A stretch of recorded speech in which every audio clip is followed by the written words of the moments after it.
سازمان بین المللی خبرنگاران بدون مرز روز 4 اکتبر سال 2022 در یک بیانیه در پی صدور 7 سال حکم زندان ژورنالیست مستقل توجک صفقیبک سیدامینی بار دیگر اتهامات علیه 4 ژورنالیست توجک زندانی دلیر امامعلی، عبدالله غربتی، صفقیبک سیدامینی و عبدالستار پیر محمدزاده را دروغ نامیده از مقامات تاجیکستان آزادی آنها را تقاضا کرد.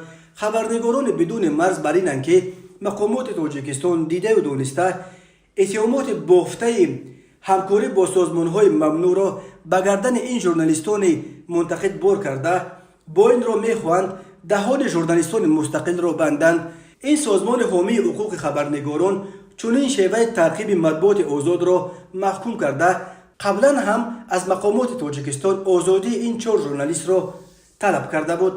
ژان کویلی رهبر بخش اروپای شرقی و آسیای مرکزی در سازمان خبرنگاران بدون مرز میگوید در نتیجه تقویت سانسور و معرکه‌های تهمت بستن به پای مطبوعات به ژورنالیستان بعد هر تحقیقاتشان حکم زندان تهدید میکند. مقامات تاجیکستان باید استفاده اتهامات بر دروغ با مقصد بستن دهان ژورنالیستان و منتقدان حکومت را بس کرده همه آنهایی را که دستگیر شدند آزاد کند.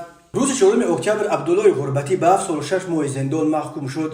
دادگاه او را به زورآوری نسبت به کارمند میلیسیا و عضویت در سازمان افراطی گناهکار شناخت.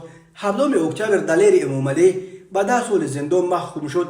دادگاه او را در صاحبکاری غیر قانونی، پند کردن خبرهای بر دروغ و نیز در عضویت گروه 24 یک گروه اپوزیسیونی که سال 2014 در تاجیکستان ممنوع گناهکار شناخت. روز 4 نوامبر صفقیبک سیدامینی با جرم عضویت در گروه 24 و حزب نهضت اسلامی باز یک سازمان اپوزیسیونی در تاجیکستان ممنوع به 7 سال زندان محکوم شد.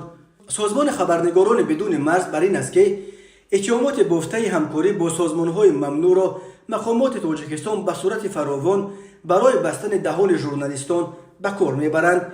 یعنی ژورنالیستان را اول به یگان بهانه ناچیز دستگیر میکنند ولی بعدا به ضدشان اتهامات خیلی جدیتر اعلام کرده می شود.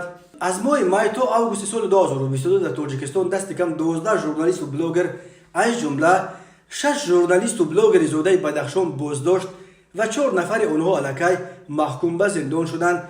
به احتمال غالب این حبس ها به موقع تاجیکستان در ردبندی نوبتی سطح آزادی مطبوعات تاثیر منفی خواهد رساند و امکان دارد که تاجیکستان امسال در روی خط سیاه دولت‌های سرکوبگر مطبوعات آزاد قرار بگیرد.